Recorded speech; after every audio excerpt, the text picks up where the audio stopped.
lost interaction gitu, atau lost kontak aja gitu, pengen untuk meminimalisir rasa sakit hati saya, meminimalisir rasa overthinking saya gitu Ustaz. Tapi seiring waktu, sesekali saya keingat kayak namanya manusia gitu ya, punya perasaan yang tak bayar, gampang berubah gitu. Kadang saya tiba-tiba aja kepikiran gitu, keinget lagi, walaupun kita udah menyibukkan diri gitu kan, tapi kadang suka ada aja sesi untuk overthinkingnya itu. Kayak keinget, gimana sih dia jahat dulu gitu.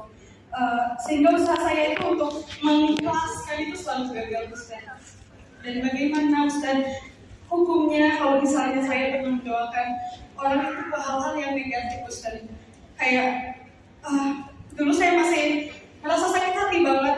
Saya selalu berdoa pas sholat tahajud atau setelah sholat wajib. Doa saya itu kayak, ya Allah, tolong persulit jalan dia, ya Allah. Kayak, tolong berikan rasa sakit seperti dia menyakiti saya, ya Allah. Kayak, tapi semenjak saya berusaha untuk ikhlas dan menerimanya, saya berdoa, minta kepada Allah untuk mencabut doa-doa negatif saya, ya Allah. Terus, dan lebih memilih berdoa kepada Allah untuk lebih ikhlas, luas gitu ya, lebih diberi kesabaran yang luas, dikasih ikhlas yang luas gitu ya. Tapi itu sangat sulit sekali Ustaz. Bahkan saya merasa berdampak terhadap emosional saya gitu. Terus dulu juga kalau saya melihat orang itu gitu, bisa hidup bahagia, bisa menjalani hidupnya dengan baik, kadang rasa tidak ikhlas itu muncul lagi gitu Ustaz. Karena dulu saya menjalani hari-hari saya itu kayak berat banget setelah kejadian itu gitu ya Ustaz. Sampai saya tuh stres banget gitu karena bentuknya fitnah gitu ya Ustaz.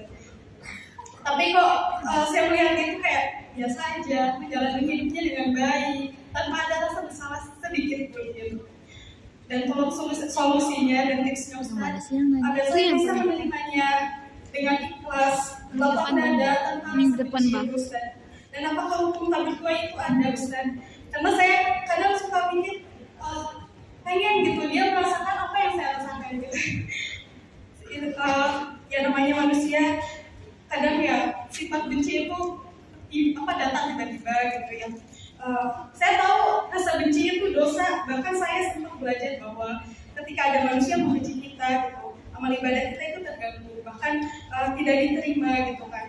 Mungkin itu saja pertanyaannya Ustaz. Mohon maaf kepanjangan. Tapi kalau tidak ya wassalamualaikum warahmatullahi wabarakatuh. Waalaikumsalam. Kalistia.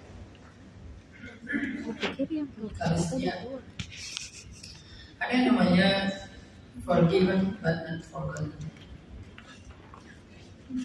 Nabi juga pernah kayak gitu kok.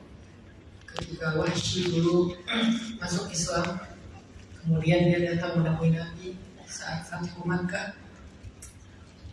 Terus Nabi melihat Wahsy. Seketika Nabi teringat dengan peristiwa Uhud saat Wahsy yang membunuh pamannya Nabi Hamzah radhiyallahu anhu. Maka kemudian Nabi bilang, Wahsy, aku udah memaafkan kamu. Tapi kalau kamu bisa menghindari gak ketemu sama aku, hindarilah. Padahal Nabi adalah orang yang paling sempurna, orang yang paling lapang dada, orang yang paling ikhlas. Tapi kadang ada luka yang gak mudah untuk dilupakan, walaupun sudah dimaafkan. Maka gak apa-apa dengan hal itu. Gak apa-apa kalau kita belum bisa sekaligus dalam waktu ini melupakan luka tersebut, karena lukanya masih kerasa. Tapi apakah kita sudah memaafkan? Itu aja yang bagian kita. Karena la yukallifullahu nafsan illa wus'aha. Ada bagian yang di luar kemampuan kita. Jangan terlalu takalluf. Apa itu takalluf? Membebani diri kita dengan yang bukan beban. Aku harus lupa, aku harus lupa, aku harus lupa. Lupakan. Fals. Gak harus kita maksain diri kita untuk membebani pikiran kita dengan apa yang di luar kemampuan kita, karena Allah nggak suka dengan takalluf.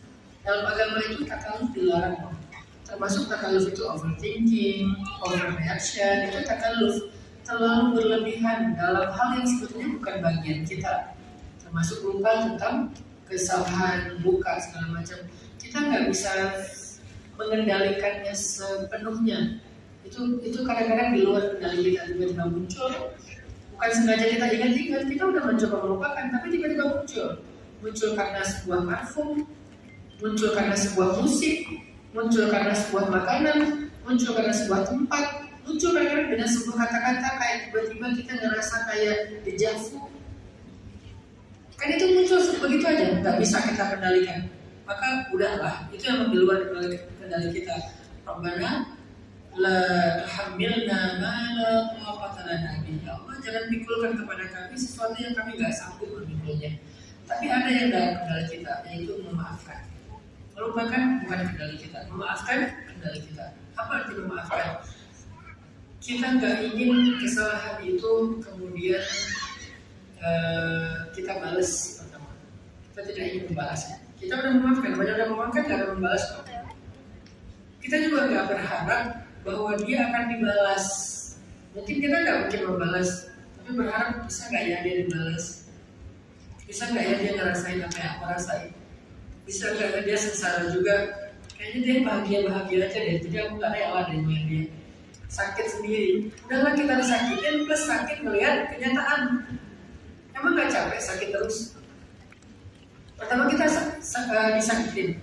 Udah gitu kita kan kepo ya, penasaran ya, kita kan gemes gitu, pengen lihat dia gimana hidupnya sekarang. Oh ternyata dia happy, makin gemes, makin berbekan. Udahlah, unfollow aja di semua akun. Jangan di unfollow di akun pertama tapi masih follow di akun kedua.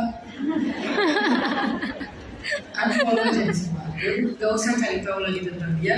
Itu yang membantu kita untuk belajar memaafkan. Kalau masih kepo, masih perhatian, susah memaafkan.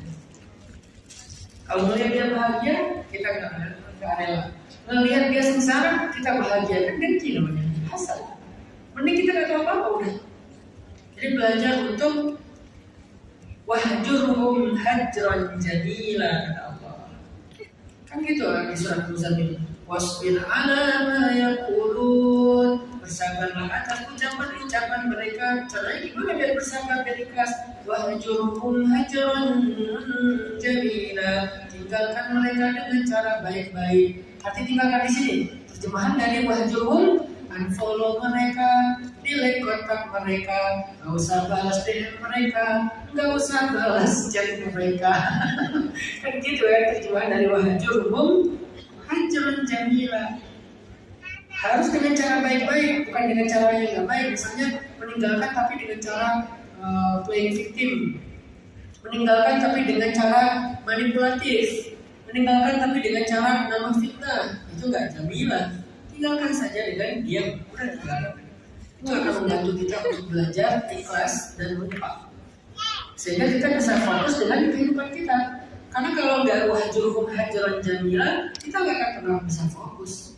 Kalau di dalam surat surat lapang dada, kita nggak akan bisa farusob kalau belum farohota, belum farol. Farol itu dalam bahasa Arab artinya kosong, belum rilis, belum selesai.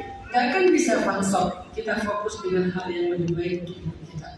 Jadi kalau mau fokus dengan masa depan kita, mengupgrade value kita, mulai membangun self esteem yang positif tentang diri kita perlu belajar farau, perlu belajar la ubali kalau kata Nabi, perlu belajar tarku malayani, meninggalkan yang tidak bermanfaat bagi kita, perlu belajar ignoring, perlu belajar skip, perlu belajar mengabaikan, tidak peduli. Itu cara membantu kita untuk ikhlas, lupa, pelan-pelan, jangan dikepoin lagi. Kenapa nggak bisa ikhlas? Karena masih ngepoin terus, masih cari info terus. Tapi dia dekat dengan saya Ustaz, ya udah belajar sibuk supaya nggak pikiran itu terus, nggak melihat dia terus, distract-kan pikiran kita kepada kesibukan-kesibukan yang lebih bermanfaat. Fansop tadi, sisanya wa ila rabbika farghab, serahin aja sama Allah. Itu yang pertama. Kedua, kenapa kita ngerasa nggak rela sehingga nggak ikhlas? Karena kita ngerasa dia untuk kita rugi. Dari mana kita menyimpulkan itu? Dia bahagia, kita enggak. Padahal hakikatnya dia rugi, kita untung. Gimana cara melihatnya Ustaz? Setiap kali dia menyakiti kita, dia mentransfer pahalanya kepada kita. Kita mungkin lihat dia umroh, tapi tahukah kita pahala umroh itu buat siapa? Jangan-jangan buat kita yang masih di Indonesia. Kita melihat dia kayaknya dia rajin ngaji, ngajian kemana-mana ikut. Kalau dia masih memfitnah kita, berarti pahala dia setiap langkahnya menuju tempat majelis ilmu itu ditransfer terus tiap hari ke kita. Siapa yang rugi? Dia dong berdapat dapat pahala. Siapa yang untung? Kita dong yang diam-diam tapi dapat pahala. Bisa nggak mindset itu dibangun? Mindset untung rugi dalam konsep hadis bahwa setiap kali orang membicarakan kamu, dia mentransfer pahalanya kepada kamu. Walaupun dia rajin ngaji, walaupun dia rajin umroh, walaupun dia rajin beramal soleh, itu pahalanya transfer terus. Tapi yang ini nggak ada amal solehnya, Ustaz, berarti dosa kamu yang ditransfer ke dia. Tetap aja untung. Nah ini nggak mudah sih, tapi ini harus dibangun pelan-pelan. Awareness ini harus dibangun pelan-pelan. Oh iya. Lama-lama nanti pertama kita udah meninggalkan, nggak peduli sama dia.